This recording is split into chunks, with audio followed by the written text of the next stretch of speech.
Dans l'islam, quand il y a un problème, il y a une solution.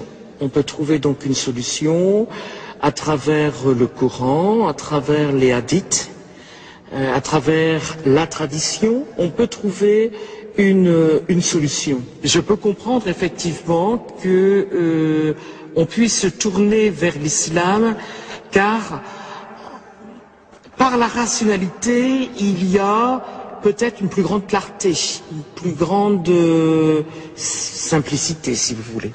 Allahu Akbar, Allahu Akbar. Premier pilier qui est le témoignage de foi, de la croyance. Et ce premier pilier que le prophète Mohammed sallallahu alayhi wa sallam a appelé la grande shahada contient cette parole de vérité. Je témoigne qu'il n'y a pas d'autre Dieu seul qui mérite d'être adoré. Je témoigne que Mohammed est son serviteur et son envoyé, la paix soit sur lui. Et je témoigne que Jésus est son serviteur et son envoyé, la paix soit sur lui, qu'il est un esprit honoré et créé par Dieu, et que l'enfer est une vérité, et que le paradis est une vérité, et que Jésus, la paix soit sur lui, est la parole que Dieu a annoncée à Marie. C'est-à-dire que Dieu a créé Jésus par sa parole, comme il a créé toutes choses, sans l'intervention d'un homme, comme la plupart, et comme se fait dans toute l'humanité. Ashhadu an la ilaha illallah.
Alhamdulillahi Rabbil Alamin.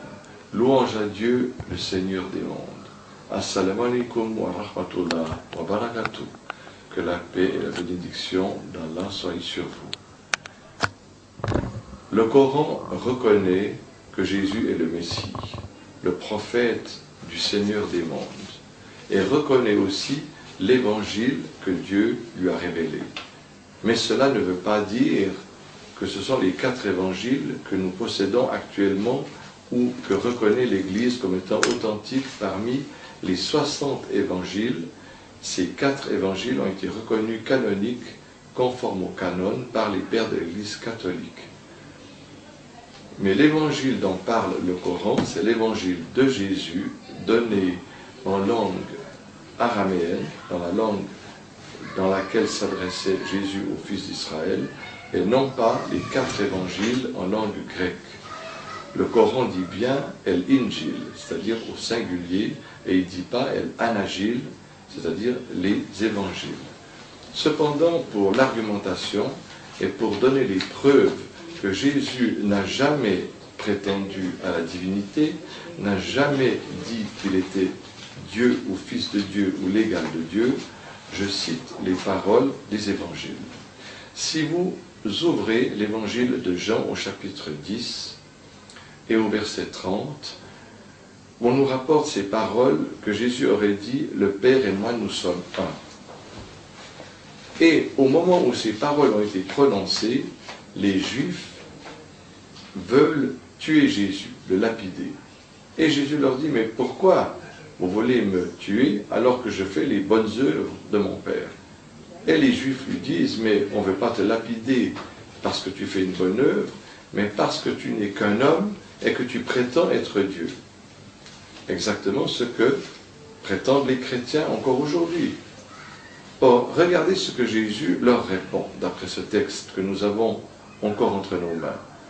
Jésus leur dit, n'est-il pas écrit dans votre écriture, et il leur cite le psaume 82, les psaumes de David, le psaume 82, n'est-il pas écrit dans votre écriture que ceux à qui la parole de Dieu est adressée seront appelés des dieux.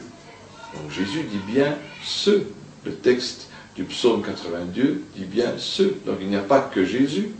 Et c'est pourquoi, par exemple, Moïse, à qui Dieu a adressé sa parole, on trouve aussi dans l'Exode, le livre attribué à Moïse dans l'Ancien Testament, au chapitre 7, il est écrit ceci, Dieu dit à Moïse, je ferai de toi un Dieu pour Pharaon.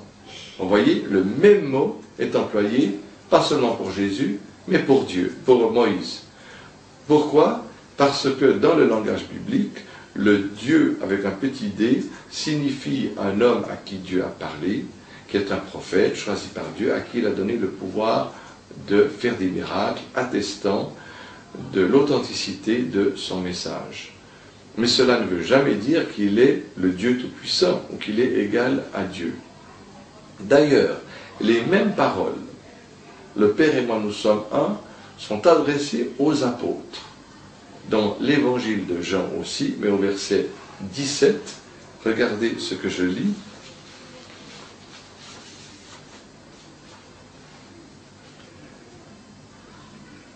Chapitre 17, versets 21 à 23. Afin que tous ne soient qu'un, comme toi, ô mon Père, tu es en moi et moi je suis en toi, qu'eux aussi soient en nous, afin que le monde croie que c'est toi qui m'as envoyé. Je leur ai fait part de la gloire que tu m'as donnée, afin qu'ils soient un comme nous sommes un. Je suis en eux et tu es en moi, afin qu'ils soient perfectionnés dans l'unité. Vous voyez que cela ne signifie pas du tout que les apôtres sont aussi Dieu. Et cela va beaucoup plus loin, parce que même pour les gens de Thessalonique qui ont cru en Jésus, Jésus dit exactement la même chose. Regardez ce qu'il est écrit dans la première épître de Jean.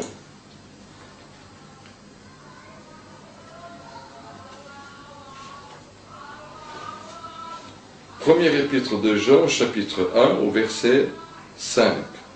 Or la doctrine que nous avons entendue de lui, de Jésus, et que nous vous annonçons, c'est que Dieu est la lumière, et qu'il n'y a point en lui de ténèbres. Si nous disons que nous sommes en communion avec lui, et que nous marchions dans les ténèbres, nous mentons, et nous n'agissons pas selon la vérité. Mais si nous marchons dans la lumière, nous avons une communion mutuelle. Fin de citation. Vous voyez cette soumission à Dieu, voilà ce qu'exprime ce verset. Il faut aussi comprendre les choses d'une manière qui est juste.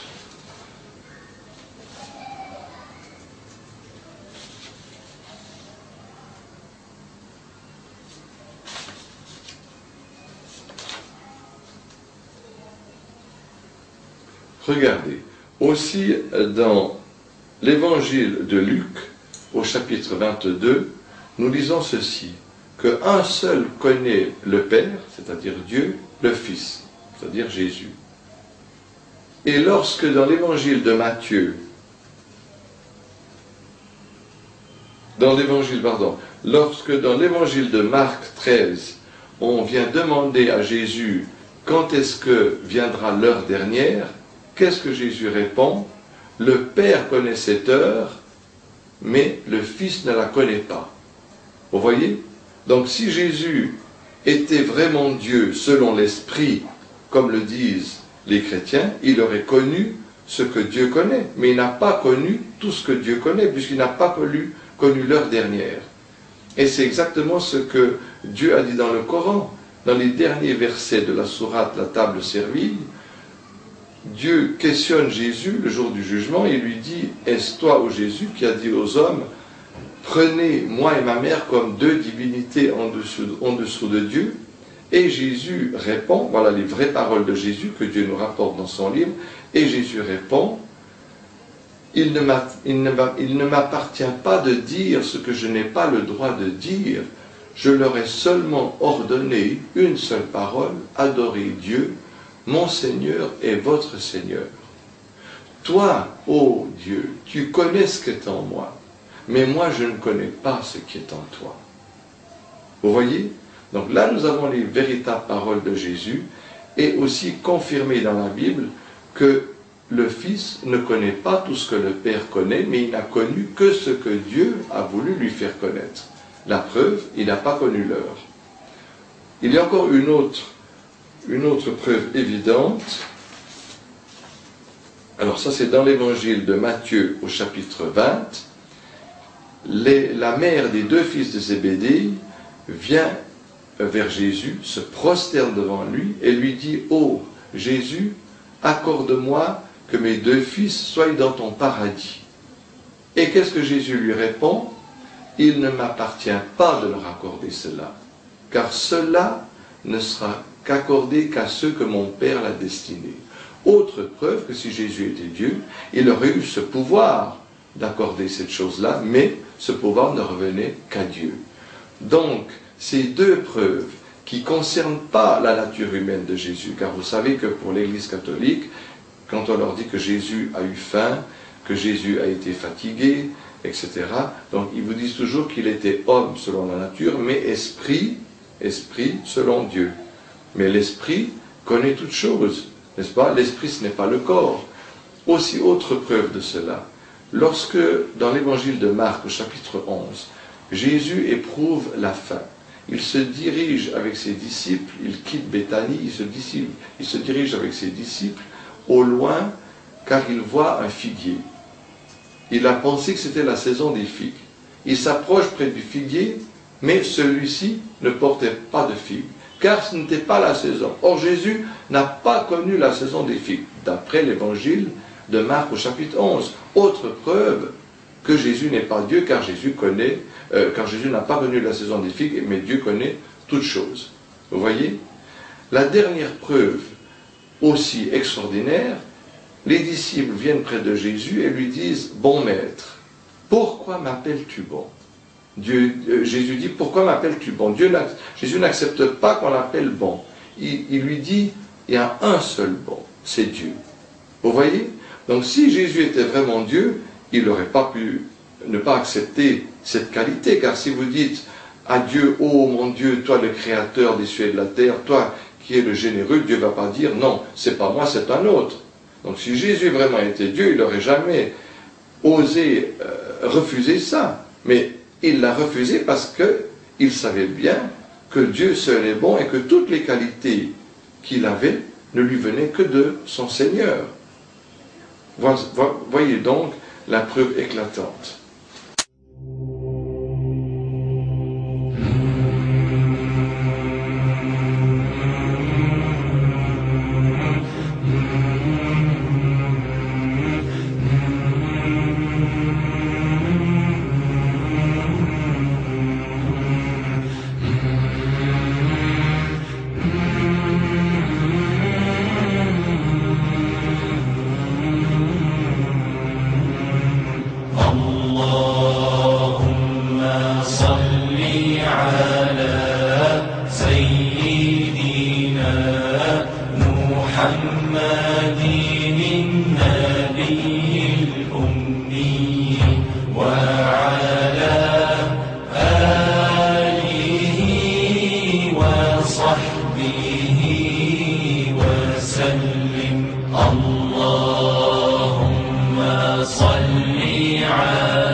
محمد النبي الأمي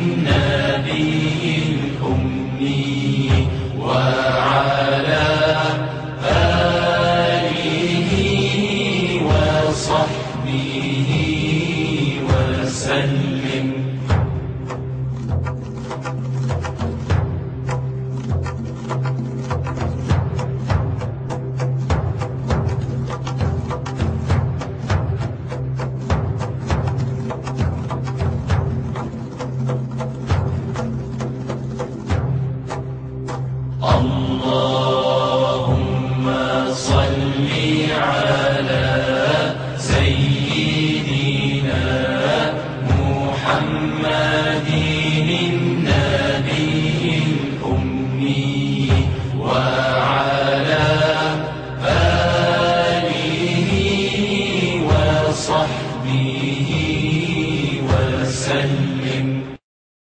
الله أكبر الله أكبر الله أكبر الله أكبر. أشهد أن لا إله إلا الله.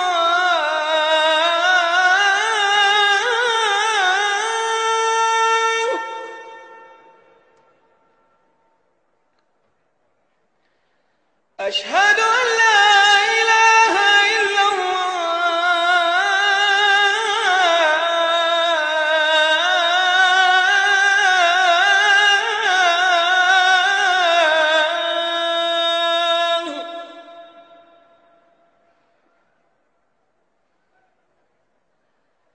أشهد أن محمدا رسول الله.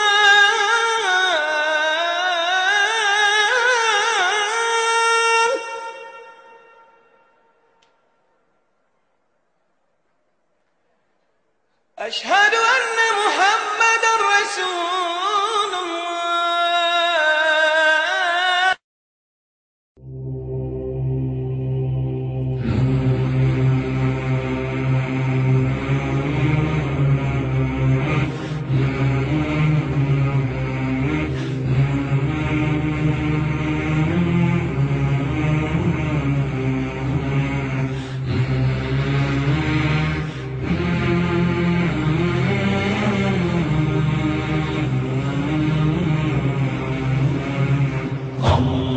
اللهم صل على سيدنا محمد النبي الأمي وعلى آله وصحبه وسلم.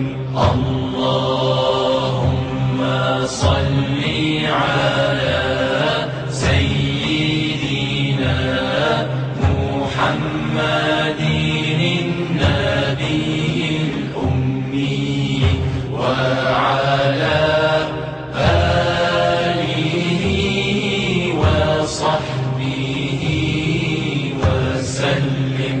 اللهم صل على سيدنا محمد النبي الأمي وعلى آله وصحبه.